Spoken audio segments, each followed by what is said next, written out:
이번 시간은요, 2014년 5월 24일 날 시행됐던 소방관계법규 문제를 연습을 하도록 하겠습니다. 자, 자료에서 1부 문제 봅니다. 제2류 위험물에 속하는 것은 했습니다. 그죠? 위험물 안전관리법은 위험물의 종류와 지정 수량에 대해서 규정을 하고 있어요. 위험물의 종류는 1류에서부터 6류까지 구분을 하고 있죠. 그죠? 1류에서부터 6류까지 구분하고 있는데, 이렇게 위험물 종류로 구분하는 이유는 우리가 위험물이라고 했을 때 위험물 이렇게 표현하는데, 이 앞에는 항상 뭐라고 표현을 해야 된다 그랬어요? 이 앞에는 연소라든지 또는 화재 이런 표현을 적어 놓으면 훨씬 더 쉬워요. 불이 잘 붙을 수 있는 그런 물질, 그런 것들을 이제 우리는 위험물이다 이렇게 얘기하는데, 그럼 이제 불이 붙는 과정이 어떻게 일어나며 또 이제 그 불을 끄기 위해서는 어떤 소화 방법을 써야 되는가, 이런 것들을 가지고 비슷한 성질끼리 묶어본 거예요. 그래서 묶어보니까 전부 몇 가지 종류로 구분되느냐 하면은 6가지 종류로 구분되는 거예요. 지금 일부 문제는 뭐예요? 제2류 위험물에 속하는 건데, 2류는 어떤 성질을 갖고 있어요? 2류는 가연성 고체라는 성질을 가지고 있어요. 가연성 고체. 이 가연성 고체라고 하는 것은 연소 반응 속도가 굉장히 빨라요. 그래서 뭐라고 하냐면은 소견성이라 그래요. 소견성. 연소 속도가 빠르다 그래서, 또 연소가 잘 되는 물질이에요. 그래서 이연성. 자, 이러한 표현을 하고 있는 게 제2류 가연성 고체입니다. 가연성 고체인데, 지금 이제 질산염류, 황화린, 칼륨, 알킬알루미늄 이렇게 이제 4가지가 있는데, 1번에 보면은 질산염류 나오죠. 그죠? 그거는 산화성 고체입니다. 1류가 산화성 고체인데, 여기에 이제 뭐가 들어가냐면은 질산염류라고 들어가요. 질산염류. 산화성이기 때문에 산소랑 결합이 되어져 있죠. 그죠? 그래서 무슨 산, 이렇게 표현하는 거예요. 무슨 산. 그렇게 표현하고, 그 다음에 이제 염류라고 하는 것은 덩어리란 뜻이에요. 덩어리. 그래서 이제 산화성 고체 이러니까 질산염류 이렇게 되는 거죠. 자, 두 번째 보면 황화린하고 나오는데, 황화린은 요거는 2류입니다. 2류. 그래서 2류 황화린하고 나오는데, 요게 이제 답이 됐고, 2류 중에서는 이제 대표적인 것들이 뭐가 있냐면은 마그네슘 이런 것도 있어요. 마그네슘, 황화린, 마그네슘. 자, 그 다음에 이제 3번에 보시면 칼륨이 나오는데, 칼륨은 제3류예요. 3류. 3류는 그 성질이 어떠냐면은 자연 발화성 및 금수성이에요. 금수성, 이런 성질을 가지고 있는 게 제3류고, 3류에는 칼륨이 있습니다. 대표적인 게 칼륨요. 자, 그 다음에 이제 알킬알루미늄하고 나오는데, 요것도 어때요? 3류예요. 3류. 알킬알루미늄요. 그래서 나머지는 이제 그 해설을 보면 될 것 같고요. 4류는 뭐라고 표현하냐면 그 성질을 인화성 액체라고 표현하죠. 인화성 액체. 5류는 뭐예요? 5류는 자기 반응성 물질이에요.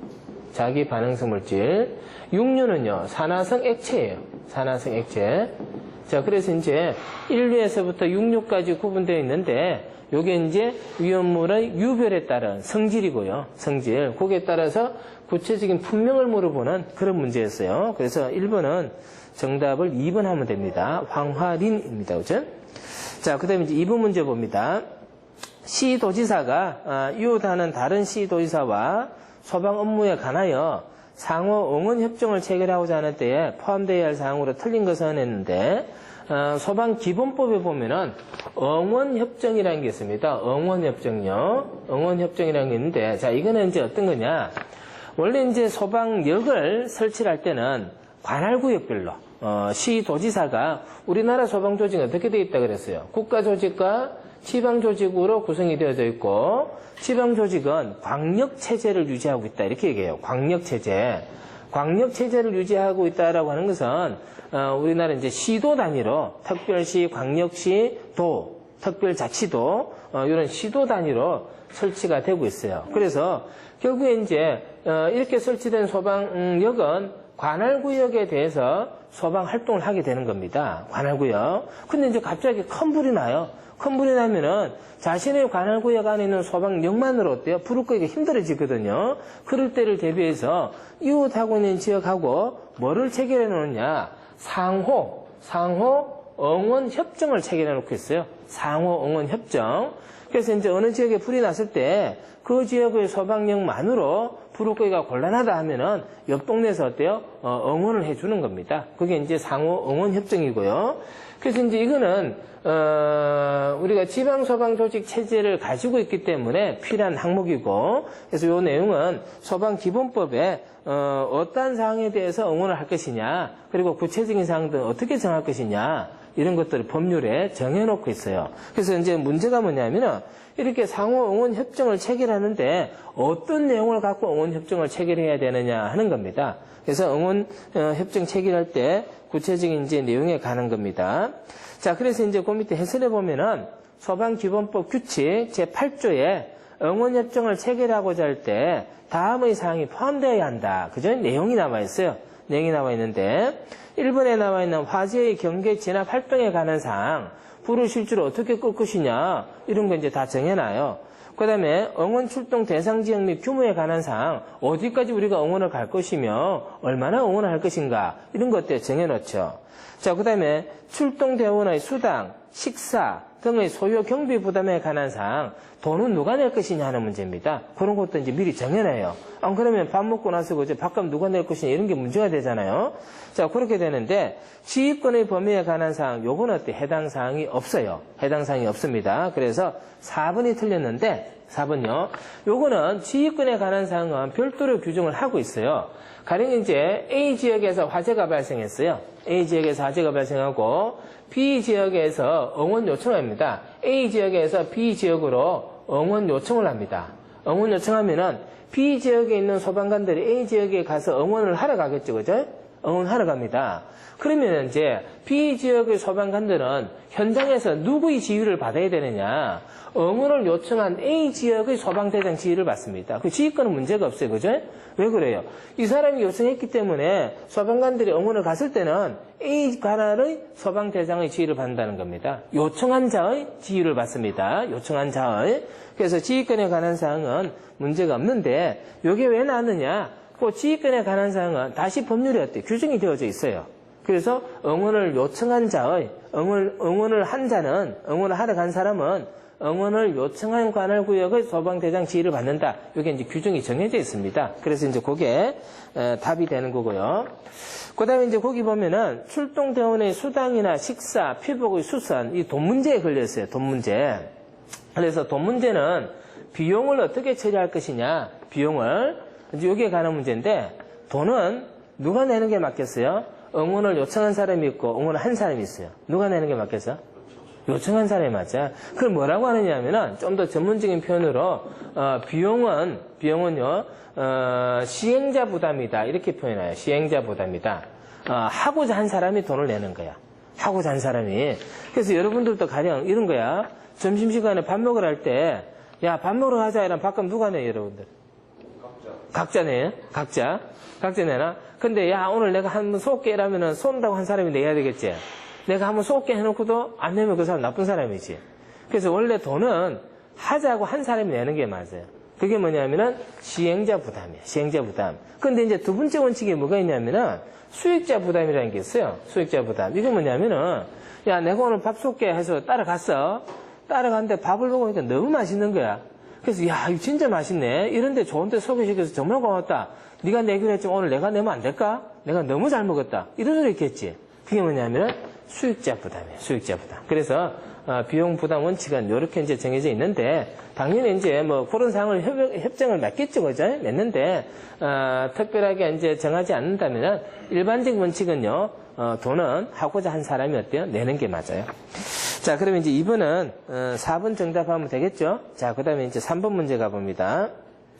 소방시설 관리사 시험의 심사위원 및 시험위원이 될 수 없는 사람은 했습니다. 소방시설 관리사가 되기 위해서는 시험을 봐야 돼요. 시험을 봐야 되고 시험에 합격해야지만 뭐가 될 수 있어요? 소방시설 관리사가 될 수 있어요. 그런데 이제 그 시험을 보기 위해서는 시험위원이 필요해요. 시험위원이 필요한데 시험위원은 어떤 사람이 있냐면은 이 사람이 자격이 되는가 안 되는가 소방시설관리사는 아무나 시험 볼 수 없어요. 응시 자격이 되어야지만 시험 볼 수 있기 때문에 이 사람이 자격이 되는가 안 되는가를 심사하는 자격심사위원이 있어요. 자격심사위원. 그 다음에 이제 시험을 보기 위해서는 시험 문제를 내야 되겠죠. 그죠? 그 사람 뭐라 그래요? 출제위원이라 그래요. 출제위원. 그 다음에 이제 문제를 출제해서 시험 보고 나면은 채점을 해야 돼요. 채점. 그래서 이제 채점위원이 있어요. 채점위원. 여러분들 자료에 해설에 다 정해져 있어요. 채점위원. 이렇게 있습니다. 이렇게 있는데, 자, 그때 이제 이런 시험위원이 될 수 있는 사람은 누가 되느냐? 아무나 문제를 낼 수는 없겠죠. 그죠? 그래서 그 분야에 아주 전문직 지식을 가지고 있거나 아니면 그 분야에 오랫동안 종사한 사람이 되게 되는 겁니다. 자, 그래서 시험위원이 될 수 있는 사람은 소방 관련 분야 박사 학위를 가지고 있는 사람, 소방 관련 분야 박사를 가지고 있는 사람은 시험 출제위원이 될 수 있어요. 자, 그 다음에 또 뭐가 있냐면은 대학에서 소방안전관련학과 조교수 이상으로 2년 이상 근무하게 되면은 요거 뭡니까? 시험위원이 될 수 있습니다. 자, 그 다음에 이제 소방위 계급이에요. 소방관 계급이에요. 소방위. 그 다음에 지방소방위 이상의 소방공무원 했습니다. 소방위가 되면은 보통 소방서에서 계장 정도가 되는 사람, 계장급이 되고, 우리 공무원 급수로는 6급, 그 정도 되는 사람이 소방위예요. 요게 이제 그 간부라고 하는 겁니다. 이 사람들부터. 자, 그 다음에 이제 소방시설 관리사 시험이니까 관리사가 시험 낼 수 있겠죠, 그죠? 그 다음에 이제 소방기술사, 이런 사람들이 시험 문제를 낼 수가 있습니다. 자, 그래서 이제 요 사람들이 뭐가 될 수 있어요? 시험위원이 될 수 있는데, 그 내용에서 틀린 게 뭐야? 1번에 석사학위를 가진 사람이죠? 석사학위 가진 사람. 그게 틀렸어요. 박사가 돼야 돼, 그지? 박사가. 석사 과정을 마쳐야지만 어때? 박사를 할 수가 있는 거야. 그래서 박사학위를 가진 사람, 이렇게 해야 돼요. 이렇게 해야 되고. 그 다음에 이제 요 시험위원은 인원의 구성이 어떻게 되느냐? 인원 구성은요, 3사람 이상이 돼야 돼요. 3사람 이상. 3사람 이상이 돼야 되는데, 그 해설해 보면은, 시험 중 채점위원은 시험 과목별로 몇 사람이야? 5사람이지. 채점위원은 5사람이고, 가로 안에 뭐라고 적어놔서 2차 시험의 경우로 한정한다. 요거는 채점위원은 2차 시험에만 필요해. 2차 시험에. 왜 그럴까요? 소방시설관리사 시험은 1차 시험은 무슨 시험이야? 선택형 시험이야. 객관식 문제. 객관식 시험이니까 그런 채점위원이 필요해, 필요 없어? 필요 없어. 그냥 OMR 카드 그냥 쭉 읽히면 되잖아. 그지? 근데 이제 2차 시험이 뭐야? 서술형 시험이거든. 그래서 이제 채점위원이 필요한데, 그래서 2차만 필요한데 왜 5명이 필요하냐? 이게 이제 서술형이다 보니까 채점을 하다 보면 어때? 주관적인 상황이 개입이 되겠지?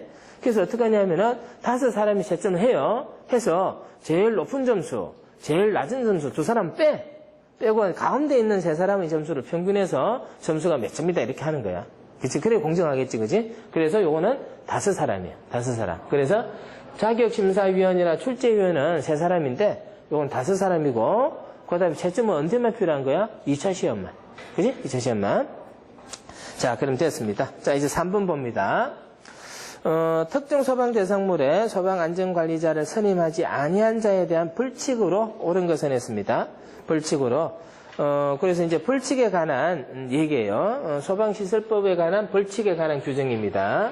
자, 보면은, 해설해 보면요. 300만 원 이하 벌금하고 나옵니다. 벌금형을 부과하는데, 벌금형의 기준이 얼마냐면은 300만 원 이하입니다.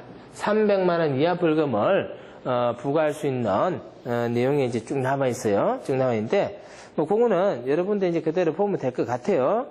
그대로 보면 될 것 같고, 그 밑에 이제 5호에 보면은 소방안전관리자나 소방안전관리 보조자를 선임하지 아니하면은 300만 원 이하 벌금형에 처한다 이렇게 나와 있잖아요, 그죠? 300만 원 이하의 벌금을 처한다 이렇게 나왔기 때문에 그렇게 이제 외우면 될 것 같고, 그다음에 이제 답을 찾기 위해서 이제 보기를 보면은 300만 원 이하, 500만 원 이하 이렇게 이제 300만 원 기준이 되는 거예요, 그죠? 그렇게 됐고, 그다음 벌금하고 과태료가 있어. 벌금하고 과태료. 자, 요거는 이제 여러 번 설명을 한 것 같은데, 벌금은 행정 형벌이라 그래요. 행정 형벌. 직접적으로 잘못을 저질러서 문제를 일으킨 거야. 그 다음에 과태료는 형벌이 아니야. 행정 질서벌이라 그래요. 그러니까 우리가 쉽게 생각하면은, 야, 흔히 빨간 줄 꺼였냐? 이렇게 얘기하잖아. 요거는 뭐야? 빨간 줄이 꺼이는 거고, 요거는 빨간 줄이 어때? 안 꺼이는 거예요. 안 꺼이는 건데, 행정 질서벌이라고 하는 것은, 어떤 목적 자체를 직접 위반한 게 아니야. 위반한 게 아니고, 요거 잘못하면은 그렇게 될 수 있다고 보는 경우에 이제 과태료를 부과하는데, 가장 쉬운 예가 이런 거야. 신호 위반을 하면은 교통사고가 일어났어? 안 일어났어? 안 일어날 수도 있고 일어날 수도 있어, 그렇지? 그렇지만 교통사고가 일어날 확률이 많기 때문에 신호 위반하면은 어떻게 돼? 교통사고가 날 것이다 이렇게 보는 거지. 근데 실제로 교통사고를 내서 그 사람을 다치게 해서, 그렇지? 자, 그런 문제 생겨. 실제로 교통사고를 내서 사람을 다치게 하면 뭐가 부과될까? 벌금형이 부과되는 거야. 벌금형이. 근데 신호 위반을 하게 되면 어떻게 되는 거야? 과태료 부과되는 거지, 그렇지? 이제 그런 차이가 있어요. 자, 그래서 이제 벌금과 과태료 그렇게 차이가 있는데. 그 4번의 내용은요, 여러분들이 그거 쭉 보고 답을 한번 찾아보면 될 것 같아요. 자, 그 다음에 이제 5번 문제로 가봅니다. 5번 문제는 소방 특별조사 결과에 따른 조치 명령으로 인하여 손실을 입은 자에 대한 손실보상에 관한 설명이다. 틀린 것은 했습니다. 손실보상에 관한 얘기예요. 손실보상. 우리는 이제 소방특별조사라는 걸 합니다. 소방특별조사. 요거 이제 소방시설법에서 규정을 하고 있는 거예요. 그죠? 소방특별조사 하는 게 나오는데, 이제 소방시설이, 제대로 이제 잘 동작이 되는지, 작동이 되는지 안 되는지, 이런 것들을 이제 일정하게, 점검을 할 필요가 있는 거예요. 그래서 예전에는 특별조사라 그러지 않고 소방검사라고 했었어요. 소방검사. 소방검사라고 해서, 요거는 이제 행정기관이 일반 특정 소방 대상물에 출입해서 소방시설에 대한 확인했던 거예요. 그래서 뭐 행정기관이 하면 소방관들이 와서 건물에 와서요. 일반 건물에 와서 소방시설에 문제가 있나 없나 이런 걸 이제 확인했었던 거거든요. 근데 이제 이렇게 소방관이 와서 잘못하면 이제 지적하고 또 시정하도록 하고 이제 이러다 보니까 이게 이제 굉장히 소방관이 오는 자체가 어때요? 불편한 거야. 그죠? 그래서 이제 이때 이제 소방관들이 왔을 때 좀 잘 봐달라고 아부도 하고 그죠? 아양도 떨고 이러다 보니까 이제 여기서 여러 가지 비리 문제가 나오고 그래서 한때는 지금은 이제 우리 소방 공무원들이 어때요? 굉장히 존경받고 사회적으로 이제 이렇게 자부심을 가질 수 있는 그런 직업군이 되어졌는데 한때는요 비리 1등 공무원이었어요. 비리 1등 공무원. 뭐 때문에 그랬냐면은 요 절차를 하면서 이제 비리가 생긴 거지. 그래서 야 이렇게 해봐야 비리만 생기고 효과가 없으니까 어떻게 하느냐. 예전에는 전체를 다 했던 것을 이제 어떻게 하느냐. 선택적으로 집중적으로 하는 거예요. 어디다 하겠어요? 불이 잘 날 것 같고 불이 났을 때는 피해가 클 것 같은 그런 건물을 대상으로 집중적으로 하는 게 바로 뭐예요? 소방 특별조사입니다. 소방 특별조사를 딱 해보니까 여러 가지 이제 문제점들이 남아요, 그죠? 그러면 거기에 대해서 뭐라고 할까요? 조치를 하라라고 명령을 합니다. 명령을 했을 때 명령을 받아들이지 않으면 어떻게 돼요? 처벌을 받거든요. 근데 처벌 안 하는 것 같으면 아무리 조치 명령해도 하겠어요, 안 하겠어요? 안 하겠죠, 그죠? 그래서 조치 명령을 내립니다. 근데 이제 이런 조치 명령으로 인해서 손실이 발생했다. 손실이 발생했다라면은 그에 대해서 어때요? 보상을 해주도록 하고 있다. 그게 이제 조치 명령으로 인한 손실 보상 규정이에요. 소방 특별조사에 따른 조치 명령으로 인한 손실 보상. 그죠? 자, 그래서 그거는 이제 어떻게 되느냐? 법률에 이제 이렇게 규정이 되어져 있어요. 밑에 해설을 봅니다. 이래 보면은 특별시장, 광역시장, 도지사, 특별자치도지사, 시도지사가 손실을 보상할 때는 시가로 보상해야 된다. 이거 얼마 주고 샀느냐 이게 중요한 게 아니고 지금 그게 얼마냐 이 말이에요. 현 시가로 보상합니다. 시가로. 자, 그 다음에 두 번째요. 손실 보상에 있어서는 시도지사와 손실 입은 자가 협의해야 된다. 손실을 보상한다라고 했을 때 돈을 얼마를 줄 것이냐 이게 중요하거든요. 그 돈은 뭐라 그래요? 보상 금액이라 그래요. 보상 금액. 그랬을 때 이제 보상 금액에 관해서 협의가 이루어져야 돼요. 협의가 이루어져야 되는데 자, 어떤 협의가 필요하냐면은 가령 특별조사에 따른 조치 명령을 한 사람은 소방에서 이제 한단 말이야. 행정기관들이. 이 사람들이 괜히 심심해서 하는 거 아니에요. 그죠? 아니고 불이 났을 때는 큰 문제가 생길 수 있기 때문에 불이 나지 않도록 우리가 이제 미리 조치를 취하는 거거든요. 그래서 이 특별조사에 따른 조치명령이라는 것은 뭐냐면은 전체의 이익에 문제가 없게끔 하고자 이런 명령을 내리는 거예요. 그게 이제 특별조사 결과에 따른 조치명령이에요. 근데 여러 사람이 이제 불이 났을 때 안전하도록 하기 위해서 하다 보니까 내가 뭔가 손실을 입은 거예요. 그죠? 그래서 개인이 받는 이익, 이게 문제가 생긴 거예요. 그랬을 때 아무리 공익이, 전체 이익이 우선된다고 했지만은 개인의 이익이 함부로 무시될 수는 없거든요. 그래서 요거 두 개가 항상 비례되고 균형 있게 맞춰가야 되는데, 자, 그렇다 하더라도 이 침해받은 개인의 이익에 대해서는 보상을 해주도록 하고 있습니다. 그게 이제 그 근거에서 이제 손실보상이 나오는 거예요. 손실보상이. 자, 그러면 이제 보상을 할 때는 얼마를 보상할 거냐? 이게 문제가 되는데, 그러면 이제 이 공익을 실현한 소방기관들은 어때요? 내가 그냥 내줘라고 그랬냐? 나는 여러 사람이 안전하도록 하기 위해서 이런 거 했는데, 내가 뭐 잘못했냐? 돈 없으니까 조금만 받아가? 이렇게 할 수 있어요. 그죠? 근데 이 사람은요, 그게 왜 하필 나한테 그런 문제가 생겨서 안 돼? 이거 돈 받아야 돼. 돈에 대한 문제 생기겠죠? 그래서 그 금액을 얼마를 보상할지, 얼마를 보상받을지, 금액에 대한 뭐요? 협의를 해야 되는데, 협의는 누가 하느냐? 손실을 입은 사람하고 보상을 해줄 사람. 그 보상을 해줄 사람이 누구라는 거예요? 시도지사고. 손실 입은 사람 나왔잖아요. 그죠? 그래서, 시도지사와 손실을 입은 자가 협의해야 됩니다. 뭐에 대해서 협의해? 보상 금액에 대해서. 자, 그래서 이항에 따른 보상 금액에 관한 협의가 성립되지 아니할 때는 시도지사는 보상 금액을 지급하거나 공탁하고 이를 상대방에게 알려야 됩니다. 상대방에게 알려야 됩니다. 협의가 안 돼서 이게요, 공익적 절차가 진행이 안 되면 안 되거든요. 그래서 이제 협의가 안 되면 일단 지급하거나 안 받으면 어때요? 공탁을 해버립니다. 자, 그 다음에 이제 사항에 가보면은 지급 또는 공탁을 하니까 정말 불만스럽거든, 그죠? 근데 안 한댔잖아, 그 금액 가지고는. 이렇게 되는 거야. 그래서 이제 어떻게 하느냐면은 지급 또는 공탁의 통지를 받은 날로부터 며칠요? 30일. 30일 이내에 뭘 한다 그래서요? 관할 토지수용위원회에다가 뭐를 신청한다? 재결을 신청한다. 재결을 신청한다 그랬어요. 어디에다가? 관할 토지수용위원회에다가 재결을 신청한다. 그럼 이제 재결이라고 하는 것은 뭐고, 관할 토지수용위원회는 뭐냐, 그죠? 요걸 알아야 돼요, 그죠? 재결은 그 한자가 적혀져 있는데, 재결은 어떤 의미냐면은 이런 뜻이에요. 보상 금액을 협의가 안 되니까 누가 나와서 관할 토지수용위원회가 재판을 하는 것처럼 보상 금액을 결정할 거다. 이런 뜻이에요. 그러면 여러분들 법원에 안 가봤지? 재판을 어떻게 할 것 같아요? 재판은. 재판이라고 하는 것은 심리와 의결 과정을 거쳐서 재판해요. 심리와 의결 과정. 심리라고 하는 것은 뭐냐면은 재판하는 판사가 야, 너 정말 때렸지? 몇 대 때렸어? 물어보는 거예요. 그러면 몇 대 때렸다 이렇게 할 거 아니야, 그지? 그럼 맞은 사람 보고 너 맞았지? 몇 대 맞았어? 몇 대 맞았어? 때린 놈은 2대 때렸다고 맞은 놈은 4대 맞았다 그래, 그지? 그럼 이제 판사가 이 얘기 저기 다 들어보고 아니네, 3대 때렸네 이렇게 결정하는 거야. 너 3대 때렸으니까 너도 3대 맞아. 이게 이제 그 때린 사람하고 맞은 사람에게 얼마나 때렸니, 얼마나 맞니 물어보는 과정이 뭐야? 심리 과정이고. 그래서 아니야, 3대 때렸어, 너도 3대 맞아 이렇게 결정해 주는 게 뭐야? 의결이야, 의결. 그래서 이제 그렇게 이제 재판을 한단 말이에요. 그래서 보상금에 관한 금액도 그렇게 물어보면 너 얼마 줄 수 있어? 너 얼마 받아야 돼? 이거 물어보는 거예요. 근데 너는 지금 너 이익을 위해서 한 게 아니라 공익을 위해서 했잖아. 너 좀 참아. 이렇게 얘기가 되는 거죠, 그죠? 그래서 보상금액을 딱 결정해줘요. 그게 뭐예요? 재결이에요. 그건 누가 하느냐? 관할 토지수용위원회라는 곳이 합니다.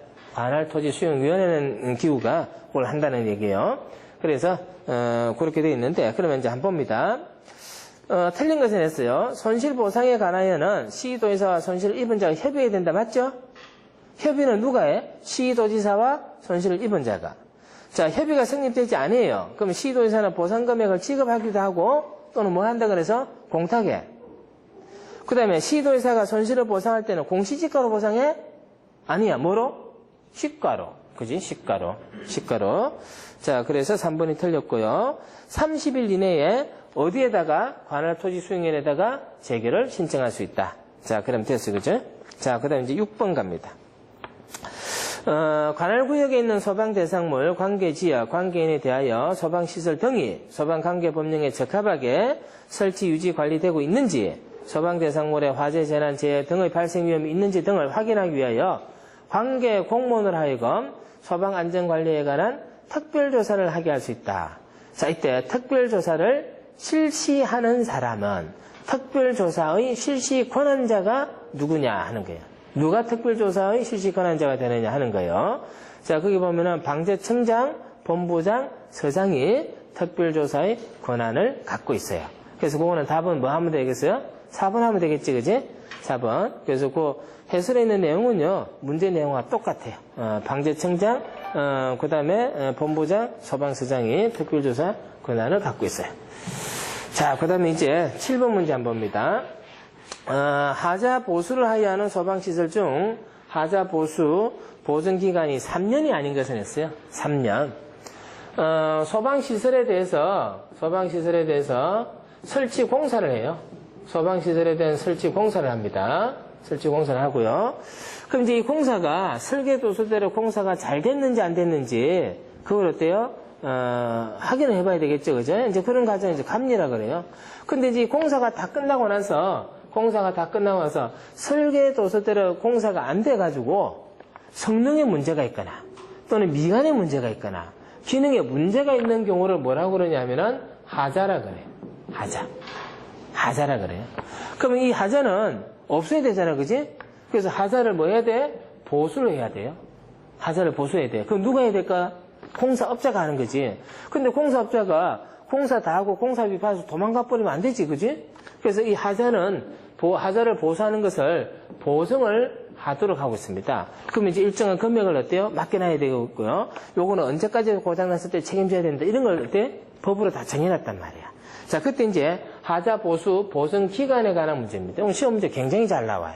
시험 문제 굉장히 잘 나오는데 하자 보수 보증 기간은요 크게 두 가지로 나뉘어요. 두 가지로 나누는데 어떻게 나누냐? 하자 보수 보증 기간이 2년짜리가 있고요, 3년짜리가 있어요. 2년짜리가 있고 3년짜리가 있어. 그럼 시험 문제도 맨날 어떻게 나왔어? 2년이 아닌 것은 3년이 아닌 것은 이렇게 문제 나와. 2년이 아닌 것은 3년이 아닌 것은 그 2년하고 3년은 구분하면 되겠지, 그지? 자, 2년은요, 2년만 버티면은 그거는 자연적으로 고장난 거지, 하자가 아니라고 보는 거야. 3년 안에만 고장 안 나면 하자 아니야. 그럼 이제 3년 동안 고장난 것을 책임지겠다는 얘기는 뭐야? 이거는 고장이 잘 나거나 아니면 중요하다는 얘기겠죠. 그래서 이제 이 3년짜리는 주로 어떤 거냐면은 기계적 장치로 구성된 소방시설들이에요. 2년짜리는 뭐냐면 주로 전기적 장치로 구성된 거예요. 전기적 장치라는 것은 뭐가 있겠어, 그냥 전선밖에 없잖아. 근데 기계 장치는 뭐가 있어? 펌프가 있고, 뭐 이런 게 있단 말이야. 그럼 펌프는 어때? 물 풀리면 돌아가야 되고, 이런 건 어때? 기계적 장치니까 3년 동안 봐줘야 된단 말이야. 그래서 이제 기계적, 전기적 이렇게 구분하면 돼요. 그럼 이제 거기에 해당하는 설비들이 이제 어떤 게 있냐? 소방 설비들이요. 3년짜리는 뭐가 있냐면 소화 설비. 그 다음에 소화 활동 설비. 요런 것들이 이제 3년짜리가 돼요, 주로. 그 다음에 이제 2년짜리 뭐냐면은 경보 설비. 그 다음에 이제 피난 설비. 요런 것들이 이제 주로 2년짜리가 돼요. 2년짜리가. 자, 이제 그렇게 이제 보시면 되는데, 그래서 이제 요렇게 이제 정리를 쭉 하면 돼요. 해설들을 그대로 갖다 붙이면 돼요. 근데 이제 이렇게 보는데, 소화 활동 설비에는 뭐가 있냐면 무선통신 보조 설비라는 게 있어요. 소방관에서는 무선통신 보조 설비라는 게 있는데, 그거는 이제 뭔가 물을 뿌리거나 이런 게 아니고, 그냥 그 무선통신 보조 설비이기 때문에 통신을 보조하는 설비. 그건 아무것도 없어. 그냥 안테나 선만 깔아놓는 거야. 그래서 무선통신 보조 설비는 요거는 소화 활동 설비지만 몇 년이야? 2년이에요, 2년. 그 다음에 경보 설비 중에 보면은 자동화재 탐지 설비라는 게 있어요. 자동화재 탐지 설비. 그거는 뭐냐면은 감지기, 송신기, 중계기, 수신기. 그래서 쭉 신호를 보내주지만은 중간중간 장치가 많아요. 그래서 자동화재 탐지 설비, 요거는 경보 설비이지만은 하자 보수 보존 기간은 몇 년일까? 3년이라고 하는 거예요. 3년. 그래서 이제 이렇게 구분해놓고 보면 되는데, 자, 먼저, 2년 됐는데 해설 안 봐요. 2년 됐는데 보면은, 피난기구, 그 다음에 이제 유도등, 유도표지, 비상경보설비, 비상조명 등, 비상방송설비, 무선통신보조설비 나오는데 거기 보면은 무선통신보조설비 있죠, 그죠? 2년이에요. 그 다음에 3년에 보면 자동식 소화기, 옥내 소화전, 스프링클러, 간이 스프링클러, 옥외 소화전, 자동화재 탐지설비 나오잖아요. 자동화재 탐지설비. 그것도 줄 꺼놔야 되겠죠? 상수도 소화용수, 소화활동설비, 무선통신보조설비는 제외한다 이렇게 돼 있잖아요. 그죠? 그래서 이제 요거 두 개 찾으면요. 거의 끝나요. 요거 두 개 찾으면요. 거의 끝나요. 근데 이제 보기에 보니까 그 두 개는 없죠. 없고, 뭐가 답이 되느냐. 2번에 보면요. 뭐가 나와요? 비상방송설비 나오는데, 비상방송설비는 어디에 들어가요? 경보설비에 들어가니까, 그건 몇 년이야? 2년이에요, 2년. 그죠? 2년. 찾아낼 수 있겠죠, 그죠? 그렇게 이제 해설을 보고 찾아내면 됩니다. 자, 그 다음에 이제, 8번 문제 가겠습니다. 소방시설업자가, 등록사항의 변경이 있는 때에 변경 신고를 하지 않아도 되는 것은 했습니다. 소방시설업자가. 소방시설업 이렇게 했는데, 소방시설업은요, 세 가지가 있어요. 세 가지가 뭐가 있어요? 설계업, 그 다음에 공사업, 그 다음에 감리업. 이렇게 이제 세 가지가 있어요. 근데 이제 이런 소방시설업을 하려면은 아무나 할 수가 없어. 아무나 할 수 없고, 소방시설업을 하기 위해서는 등록이라는 절차를 갖춰야 돼요. 등록이라는 절차를 갖춰야 되는데, 소방시설이 굉장히 중요하기 때문에 이걸 아무나 설계해도 안 되고요. 제대로 정확하게 해야 된다는 거야. 공사도 아무나 못 하는 거야. 그래서 그거를 소방기관이 알고 있어야 되겠다. 확인할 수 있어야 되겠다는 거예요. 그래서 이제 그런 과정이 등록이라는 절차입니다. 그래서 등록한 소방시설업자만 소방시설 설계, 공사, 감리를 할 수가 있어요. 근데 이제 등록했는데 이 등록한 사항을 변경을 해요. 바꾸는 거예요. 바꾸는 거는 엄청나게 중요한 것을 바꿀 수도 있고 별거 아닌 거 바꿀 수도 있겠죠, 그죠? 별거 아닌 거 바꿀 수 있어요. 근데 이제 변경을 한다 했을 때는 원칙적으로 어떻게 되느냐? 원칙적으로 등록하는 것처럼 어때요? 변경 절차를 그대로 거쳐야 되는 게 원칙이에요. 근데 그러려면 이제 일이 번잡해지잖아. 그래서 이제 어떻게 정하고 있느냐? 변경한다는 것은 대체로 경미한 사항인 게 많기 때문에 그냥 변경하면 되는데 그냥 변경할 수 없는 것을 법률에 정해놓겠어요. 그럼 그냥 변경할 수 없다는 것은 어떤 절차를 거쳐야 되느냐? 신고하고 변경해라 이거예요. 신고하고 변경해라. 신고하고 변경한다는 것은 요건 어때요? 중요한 사항이다. 중요한 사항은 신고하고 변경해라. 그럼 이제 그 중요한 사항이라고 하는 것은 어떤 거냐? 자, 그거는 이제 그 다음에 보시면요. 명칭, 상호, 영업소 소재지를 바꾸거나, 그 다음에 대표자를 바꾸거나, 그 다음에 기술 인력을 바꾸거나 하는 것은 뭐예요? 신고하고 변경하라는 거예요. 신고하고. 그래서 거기에 해당하지 않는 게 뭐냐, 그죠? 그거 찾아보면 되죠. 사무실, 임대차 계약을 변경하는 거고 해당하지 않죠, 그죠? 그거는 중요한 사항이 아니라는 거예요. 그래서 그거는 신고 대상이 되지 않는다 하는 겁니다. 그래서 중요한 사항은 변경에도 뭐가 필요하다? 신고가 필요하다. 자, 그 다음에 이제 9번 갑니다. 건축 허가 등의 동의를 요구하는 때에 동의 요구서와 함께 첨부해야 하는 서류가 아닌 것은 자, 건축 허가 등의 동의라고 하는 절차가 있습니다. 건축 허가 등의 동의. 자, 건축을 하기 위해서는 허가를 받아야 돼요. 건축한다는 것은 건물을 짓기 위해서는 허가를 받아야 된다는 겁니다. 자, 그래서 건축 허가 등의 동의라고 했는데, 근데 이제 건축물을 건축할 때는 집만 짓는 게 아니고요. 그 안에 별의별 게 다 들어가요. 이제 우리가 소방 입장에 봤을 때는 뭐가 들어가느냐? 이 건축물 안에 뭐가 들어가요? 소방시설이 설치가 되는 거예요. 소방시설이. 근데 이제 이 건축물을 허가해주는 사람이 이 건축물의 소방시설이 제대로 설치가 되는 건지, 설치가 안 되는 거지. 그거 알 수 있어, 없어? 없어요. 그래서 건축물을 허가해주는 이 허가권자가 누구에게 가서 소방서장에게 가서 이 건물에 이 소방시설이 제대로 된 거요? 확인 좀 해주세요. 하는 게 바로 뭐야? 동의라고 하는 절차입니다. 건축허가 등의 동의요. 그러면 소방서장은 소방시설에 대한 전문가니까 이 건물에는 어떤 소방시설이 설치가 되면 된다? 이런 거 판단할 수 있다는 거지. 그래서 동의를 받아서 건축물을 허가를 해주는 겁니다. 이제 그게 건축허가 등의 동의라고 하는 거예요.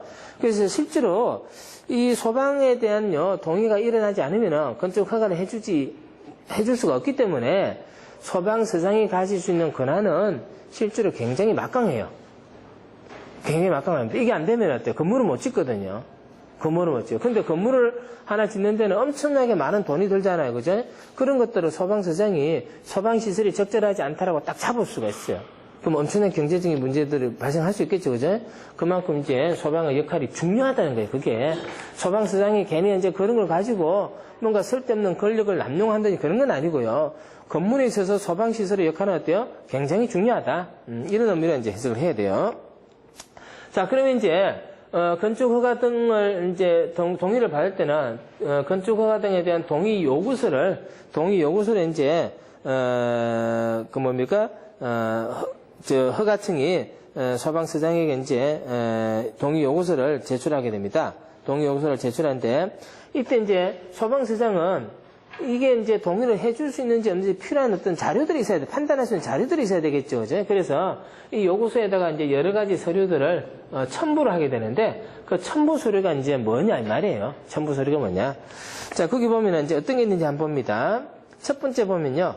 건축허가 신청서 및 건축허가서 또는 건축 대수선 용도 변경 신고서 건물에 대해서 이제 허가 신청한 거, 용도 변경 신청한 거 이런 서류가 기본적으로 있어야 돼요. 그 다음에 두 번째는 보면 뭐가 나와요? 설계도서가 있어야 되죠? 그 판단하지, 그지? 설계도서. 그 다음에 세 번째는요, 소방시설 설치 계획표. 네 번째는요, 소방시설 설계업 등록증. 제대로 된 사람이 설계했는지 안 했는지, 그거 확인하는 거예요. 그지? 자, 이제 그렇게 나와 있는데, 그럼 이제 거기서 서류가 아닌 것 했기 때문에, 건축허가 신청서나 허가서 필요하죠? 그 다음에, 소방시설의 청별 평면도와 청별 개통도, 이거 어디에 들어가는 거예요? 설계도서에 들어가는 거잖아. 필요하죠? 필요해요. 자, 근데 이제 소방시설 설계업 등록증. 설계를 제대로 했는지 아닌지 확인해야 되죠? 근데 소방시설 공사업 등록증. 아직 공사하는 거야, 안 하는 거야? 안 하지. 이런 단계가 끝나야지만 그 다음 어디로 가요? 공사 단계로 가는 거야. 그래서 4번이 틀렸어요. 자, 그 다음 10번. 한국소방안전협회의 업무가 아닌 것은 했습니다. 한국소방안전협회. 소방안전협회. 여러분 좀 있으면 이제 그 소방안전관리자 강습교육 받는데 어디서 해? 소방안전협회. 한국소방안전협회. 자, 그게 이제 어떤 일을 하는지 봅니다. 소방기술과 안전관리에 관한 교육 및 조사 연구. 이거지, 그지? 소방안전관리자 강습교육은 여기에 해당하는 거예요, 그지? 이런 일을 하기 위해서 설립한 기구가 바로 뭐예요? 한국소방안전협회라고 하는 거야. 그 다음에 이제 소방기술과 안전관리에 관한 각종 간행물 발간, 화재 예방과 안전관리 의식 고취를 위한 대국민 홍보, 그 다음에 소방 업무에 관하여 행정기관이 위탁하는 업무, 그 다음에 이제 정관으로 정하는 사항 이런 거예요. 그래서 이제 거기에 해당하지 않는 거 찾으면 되죠. 위험을 탱크 성능시험하고 나오는데 위험을 탱크 성능시험은 한국소방산업기술원에서요. 한국소방산업기술원요. 한국소방산업기술원.